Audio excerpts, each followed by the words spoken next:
You do not need to earn your food. Let's talk about breaking the binge restrict cycle for good.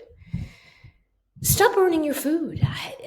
I mean, if you think you need to do something before you can eat a meal and you're kind of going between heavy workouts and restrictions on your calories, think again. How can you eat with the goal of taking care of yourself? Because that's the purpose of food. Let's try to stop the cycle of food guilt, using food as a reward or a punishment. I mean, diet culture really distorts how we feel about our body and how our metabolism functions, our mood, our stress, right? And our understanding of even when we're hungry and when we're full. Guilt driven eating leads to weight gain, frustration, and ultimately poor nutrition. Let's talk about why the earn it mentality backfires. It raises the cortisol, which is the stress hormone in the body, which is upsetting. It disconnects you from your natural hunger signals. Your body has hormones that tell you when you're hungry and tell you when you're full, and it just kind of distorts all that and fuels just this continuous binge and restrict cycle, right? So when you let yourself go, you eat too much, and then you start to restrict, and you don't eat at all, and it's just not working. Let me talk about my starving ex. Now, this was a high achieving person who, for breakfast, lunch, and everything in between, drank coffee.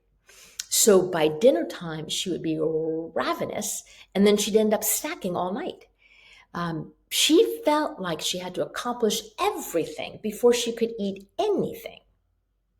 I helped her to flip the switch, to see food as fuel and not a reward.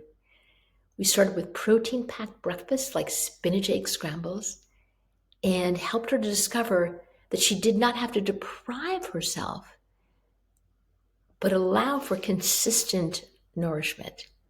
She discovered she was actually more productive. Eat to fuel your body, especially protein. I always talk about this: protein for every meal and also protein for every snack, right? When we have protein with a snack, the protein is going to fill us up sooner. We're going to get the signal in our body that we're full sooner than if we're just eating chips or candy without any protein.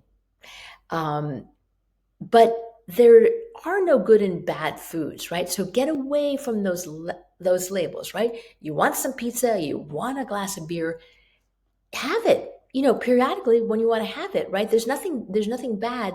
You want to think more about building mindful habits, eating the rainbow, having protein at every meal and snack, enjoying healthy fats and healthy carbs, hydrating. Sometimes we don't know that we're thirsty rather than hungry, hydrating, and just building these mindful habits and getting away from any kind of restrictive rule, like I can't eat that, I can't have that, right? None of that. Food is fuel. It is not a prize. Respect your hunger cues. Both respect when you're hungry and you need nourishment, because that's probably why you're hungry, and notice when you start to feel full, right? And there's a Japanese concept of eating to 80% full rather than eating to 100%. Like rather than eating to I'm stuffed, right? Eat a little bit less than that can be useful. Consistent eating is going to allow you to perform better in your workouts, in your sports, as well as in your work and daily life and community activity and family life. And you're going to get rid of crashing and binging and get rid of that guilt. If this is making sense to you and you're ready to ditch food guilt, think about jumping on a call with me. We can talk about how to nourish for real energy. And my next video topic is how stress sabotages your fitness goals. Book a call. Love to talk to you. Thanks for listening.